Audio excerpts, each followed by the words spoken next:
Pemirsa, PT PLN Persero menggelar apel bulanan keselamatan dan kesehatan kerja atau K3 Nasional tahun 2026. Dihadiri Menteri Ketenagakerjaan, apel ini menegaskan komitmen PLN memperkuat dalam penerapan K3 di seluruh lini kerja.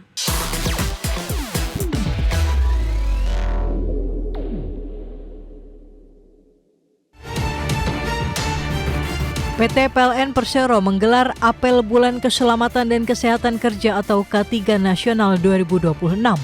Apel K3 ini turut dihadiri Menteri Ketenagakerjaan Yasirli.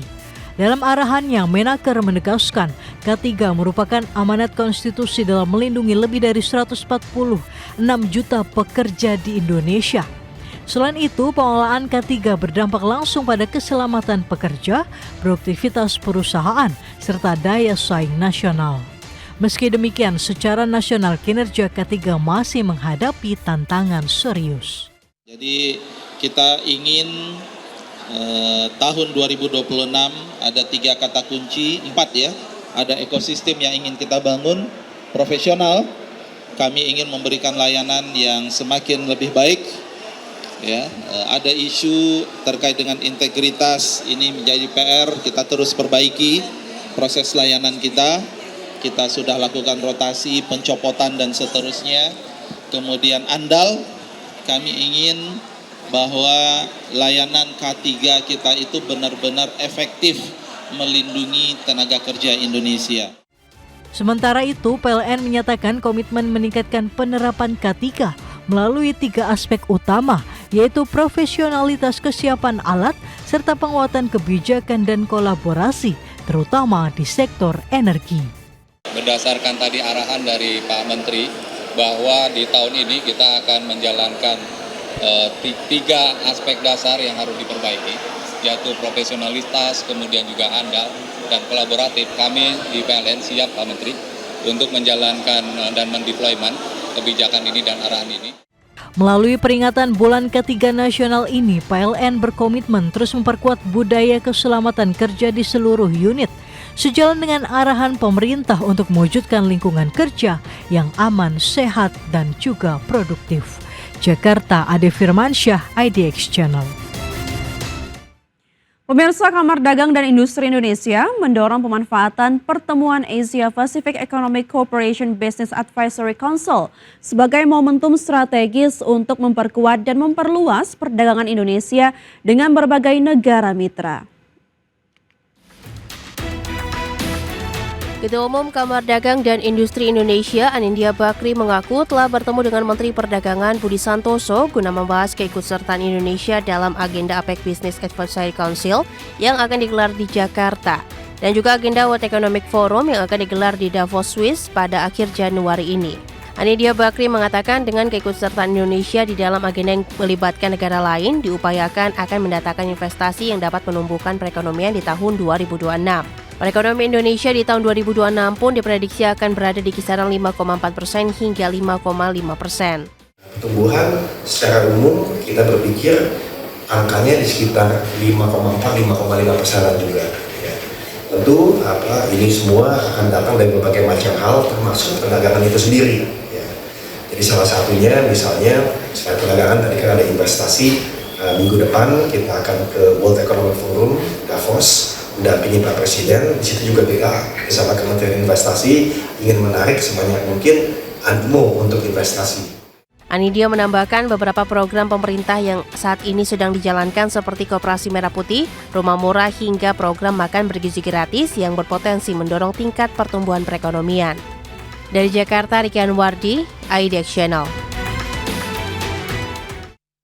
Menargetkan jumlah kunjungan wisatawan mancanegara pada tahun 2026 mencapai 16 juta hingga 17,6 juta kunjungan.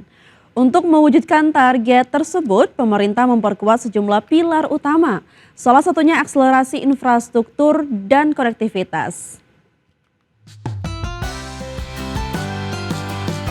Pemerintah menargetkan jumlah kunjungan wisatawan mancanegara pada tahun 2026 mencapai 16 juta hingga 17,6 juta kunjungan. Angka ini menunjukkan optimisme pemerintah setelah tren pemulihan yang kuat di sektor pariwisata sepanjang 2025. Menko Bidang Perekonomian Erlangga Hartarto mengungkapkan, sektor pariwisata telah menunjukkan kinerja positif dengan kontribusi terhadap PDB sebesar 3,96% pada kuartal ketiga 2025. Selain itu, devisa pariwisata pada periode yang sama mencapai 13,82 miliar dolar Amerika, didukung oleh penyerapan tenaga kerja pariwisata sebanyak 25,91 juta orang. Untuk mewujudkan target kunjungan Wisman di 2026, pemerintah memperkuat sejumlah pilar utama, mulai dari akselerasi infrastruktur dan konektivitas, penyederhanaan akses masuk, transformasi tata kelola dan digitalisasi, hingga penguatan SDM dan pembiayaan pariwisata. Beberapa hal menjadi catatan, yaitu akselerasi daripada infrastruktur dan konektivitas, di mana konektivitas antar bandara ini, beberapa bandara yang mulai dibuka untuk didorong, ditambah dengan program yang harus dilakukan bersama antara pemerintah pusat dan pemerintah daerah. Kemudian yang kedua tentu masalah keselamatan itu menjadi penting, dan itu menjadi catatan untuk di tahun 2026. Seiring dengan target peningkatan Wisman, devisa pariwisata pada 2026 diproyeksikan melonjak hingga mencapai 22 miliar hingga 24,7 miliar dolar Amerika. Kontribusi sektor pariwisata terhadap PDB juga diperkirakan akan naik menjadi 4,5% hingga 4,7%. Jakarta, Tim Liputan IDX Channel. Pemirsa, PT Sari Melati Kencana Tbk optimis mengawali tahun 2026 dengan harapan kinerja perusahaan yang positif dapat berlanjut. Perusahaan yang bergerak di industri makanan cepat saji ini mencatat peningkatan pendapatan serta penjualan di periode sebelumnya.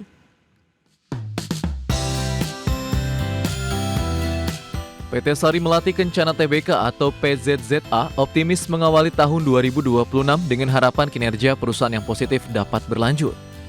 Manajemen menyatakan bahwa hasil ini menjadi indikasi kuat bahwa strategi operasional dan ekspansi gerai mulai menunjukkan dampak nyata. Dengan momentum seperti ini, PZZA berupaya mempertahankan tren pertumbuhan positif di tengah dinamika pasar yang terus berubah.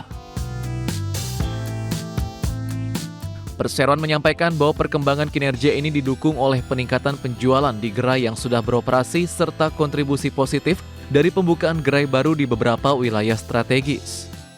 Perluasan jaringan usaha dinilai berhasil menarik lebih banyak pelanggan dari segmen keluarga serta milenial yang gemar makan di luar rumah.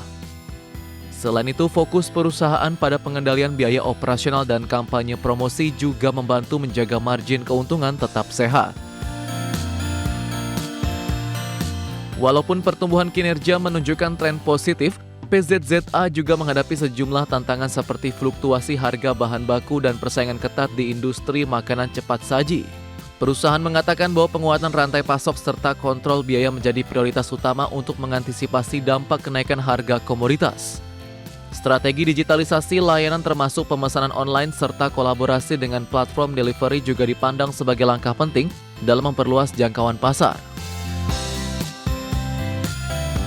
Dengan fondasi kinerja yang positif di periode sebelumnya, Pizza berharap tren tersebut dapat berlanjut sepanjang tahun 2026. Manajemen tetap optimis bahwa kombinasi ekspansi gerai, pengendalian biaya, serta strategi digital akan terus mendukung pertumbuhan pendapatan.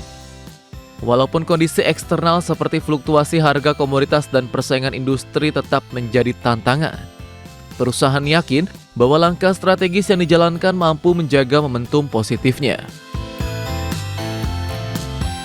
Berbagai sumber IDX Channel. PT Krakatau Steel Persero Tbk atau KRAS memperkuat kerjasama strategis jangka panjang dengan PT Tata Metal Lestari. Dalam kesepakatan ini, Krakatau Steel akan memasok 10 kiloton baja per bulan selama 1 tahun ke depan. PT Krakatau Steel Persero Tbk memperkuat kerjasama strategis jangka panjang dengan PT Tata Metal Lestari. Krakatau Steel dan Tata Metal Lestari menandatangani Long Term Supply Agreement atau LTSA di Jakarta pada Rabu 7 Januari 2026. Penandatanganan dilakukan oleh Direktur Komersial, Pengembangan Usaha dan Portofolio Krakatau Steel, Hernowo, serta Presiden Direktur Tata Metal Lestari, Stepanus Bagus Pambudi Kuswandi. Kesepakatan ini menegaskan komitmen pasokan baja nasional secara berkelanjutan. Direktur Utama Krakatau Steel, Akbar Johan, menilai kerjasama ini bukan sekedar transaksi penjualan. Menurutnya, LTSA mencerminkan kekuatan operasional dan strategi bisnis perseroan dalam membangun kepastian rantai pasok. Sinergi antara produsen hulu dan hilir dinilai mampu memperkuat ketahanan industri baja nasional. Krakatau Steel menyatakan siap melanjutkan sinergi berkelanjutan dengan mitra hilir seperti Tata Metal Lestari. Kolaborasi sebelumnya telah menghasilkan ekspor baja lapis sebanyak 15.000 ton ke Amerika Serikat pada Februari dan September 2025. Kerjasama ini sejalan dengan visi pemerintah dalam mendorong hilirisasi, industrialisasi, dan peningkatan nilai tambah industri baja dalam negeri. Berbagi sumber, IDX Channel.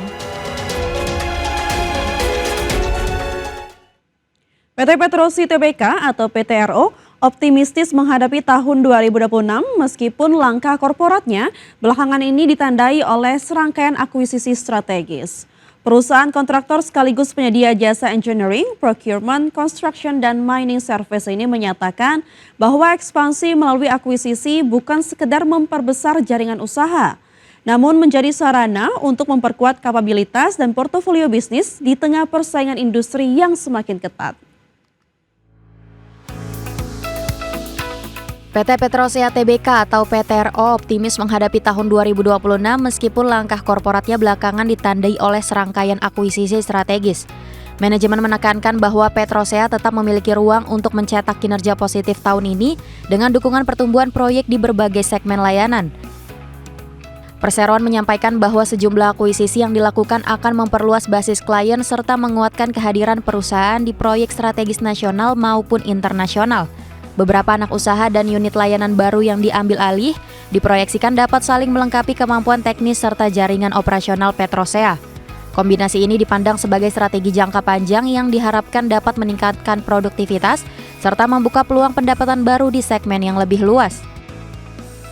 Lebih lanjut, Petrosea mengungkapkan bahwa meskipun ada tekanan biaya dan tantangan makroekonomi, proyek-proyek infrastruktur serta pertambangan di dalam negeri masih memberikan peluang pertumbuhan kinerja.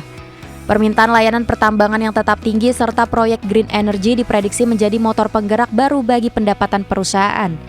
Di sisi lain, beragam akuisisi tersebut juga memperluas eksposur perusahaan ke lini bisnis baru yang dapat mengurangi ketergantungan pada satu segmen industri tertentu. Dengan strategi ekspansi melalui akuisisi yang gencar, Petrosea tetap optimis dapat menunjukkan kinerja positif sepanjang tahun 2026. Fokus utama perusahaan adalah memadukan pertumbuhan organik dari proyek-proyek besar dengan sinergi yang dibawa oleh anak usaha baru yang diakuisisi.